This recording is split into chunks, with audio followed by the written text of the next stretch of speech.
Hey, my name is ShawNshawN. I do art on ShawNshawN.co and specials on eBay. Today we're going to review Ready or Not.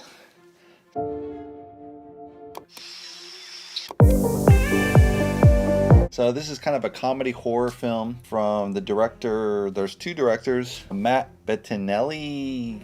Ulfing, he's got a short name, it's terrible. And the second director is Tyler Gillette. They usually do this when they have like kind of junior directors. It's probably their first film. And so they throw like multiple directors on the film so it kind of corrects any errors before they get their own projects, right? So it's kind of a good test run to kind of keep the film on balance, not too crazy. And the film is right at an hour and 35 minutes, so basically perfect timing from what I would assume from a story. Has several different actors, has a whole Dumas family, and Grace. Grace is played by Samara Weaving. She's kind of the primary bride. Adam Brody is Daniel Le Dumas, the brother-in-law. Mark O'Brien plays Alex Le Dumas, the groom, the other brother. Andy McDowell plays Becky Le Dumas, is the mother-in-law. Henry Czerny is Tony Le Dumas, the father-in-law. Melanie Scrofano is Emily, one of the new sister-in-laws. Christine Brune is Fitch Bradley, one of the new brother-in-laws. Nikki Guadagni is Aunt Helen. Elsie Levesque is Charity Le Dumas. And there's some junior characters as well, like the younger family members. So the story kicks off with two small young brothers, and they witness kind of a family murder in this huge mansion they live in. And then they fast forward 30 years in advance. One of these same brothers is getting married now. So Alex is getting married to Grace, and they have this big wedding, and the aunt is looking at her very sternly. And you're like, dude, what's with this? She's like, what's with your family? They're kind of strange. And she's like, are you sure you want to get married? And the brother's like, you can get out now. And she's like, no, I really want to get married. And they're like, okay, well, you get married then. And so she's given kind of a warning to the wedding, which is a little strange. And so, she's about ready to, sleep with her man, traditional honeymoon night. And then her aunt's in the corner and she's like, no, we have the celebration. And you're like, the what? And so they have to go and meet downstairs, and there's a game night, right? So from midnight on, they play the tradition of a game. And it's decided by this little box that's been in the family for generations now. And this box, you put in a series of cards, and then you pull out a card, and it pulls out a random card, and it'll stamp which game it wants you to play. So, and she's asking, oh, what game did you play? It's like, oh, I played checkers one year, played chess another, go fish. And you're like, oh, this is so weird. And she's like, whatever. And so she pulls out hide and seek, and then everyone's kind of like, oh, shit, And so hide and seek, what you have to do is actually the bride has to hide, and then they have to seek her out. But in this case, if they catch her, they're going to kill her. But they don't tell us as part of the story, right? So the husband's able to kind of meet with the bride really quickly somehow. And he cordons off. He's like, shh, do not do anything. You have to hide and escape. We got to get out of here. My family's completely nuts, right? And then she's like, oh, this is weird. And the longer it goes on, she finds out, she sticks her head out, and then they try to cross shoot her with a crossbow and a gun, and they end up killing one each other. And she escapes. She's like, oh my god, they're out to kill me. And she's like, what is this? And she's trying to make her way out, and she meets several of the maids, and the maids call them out, and they end up getting killed. And the butler, he eventually gets knocked off too. But she almost makes it outside the grounds. She actually breaks through the fence, and she's running the forest, and the butler rounds her up and brings her back, right? And at that point, it's kind of gets to the climax of the film.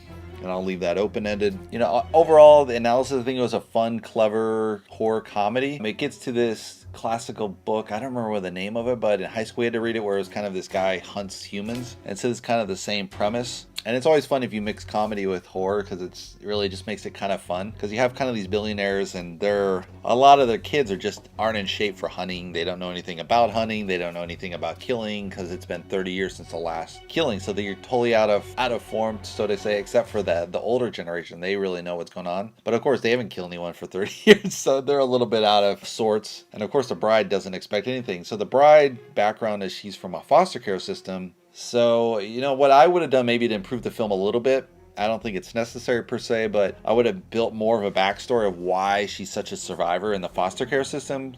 So, everyone knows about the foster care system on the very high level, but if you unwind the onion, so to say, it's usually kind of a brutal system. And usually a lot of kids only have maybe one good family, and the rest of the families are kind of crap. I had a friend who went through foster care. They starved them for lunch, and they had to steal kids' lunch at school just to eat, and the foster care system would keep them outside of the house until they got home at 6 or 7, so they would just sit outside in the freezing cold, the winter or sun, whatever. And so they're kind of a brutal lifestyle that this person went through. So foster care does kind of really on your mind, and it would create kind of a special characteristic. So I think they missed kind of a little bit of opportunity here to develop her background before she gets here, to show why she's going to be such a survivor through this. So that I think they could have developed that a little more. Another thing I think I would have developed, they talk a little bit about this mysterious box and how the family comes about it. They develop it enough for this kind of genre, but it would have been nice to kind of develop more of the backstory as well, because that kind of leads up to where this is the foreboding of the tale. And they tell a little bit, but just a little bit, you know. I think they could have built it up a little bit more with a lot more foreshadowing. So, you know, they have the rich decor and everything, so they give it off like this really gaudy billionaire, kind of over the top. They're living life to the fullest,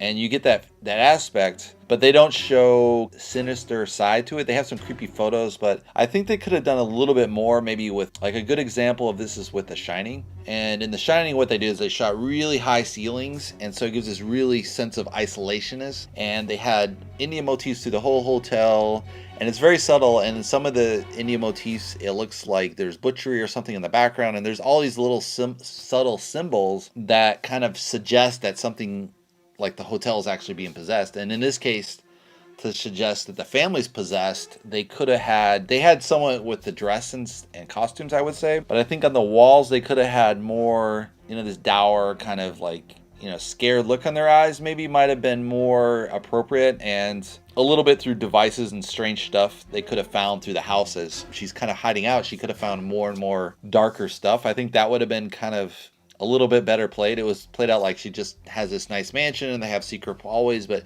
nothing really beyond that, which is fine. But I think they could have, there's a little bit of lost opportunity there. Another thing is there's this pit she finds where she falls into, and they kind of throw all the dead bodies in there. They could have developed that a little bit more, and they talk about sacrificing sheep and stuff and goats as kids, and dude, shoot that would have been awesome. They could have shot the kids having to sacrifice goats or something, and then it would have been like, say what? And they could have flashed that back in the movie, and it would have showed more how crazy these kids were. And I think that would have really set apart why, you know, the brothers in the end, they kind of do the dastardly deed, so to say, because they can't escape their family's past and family tradition. I really liked how Grace was played out. She did a really good job screaming and playing the scared bride. I think the acting there was really good. Another surprising one was Andie MacDowell. She played pretty well. I was surprised because she also plays, if you don't know, like 20 Years Before in 4 Weddings and a Funeral. And in that film was like the most horrible acting you've ever seen, because she used to be a model and then she went into acting, but she really wasn't an actress. She could kind of do like the little simple things you have to do as a model in modeling commercials, but that's all she could do. And it really came across in that movie, and it was like, oh, you're killing this film. And you just see Hugh Grant playing like excellent acting, and then you see her like flat halftone, him acting like he's in love with her, but she doesn't look like she's in love with anything.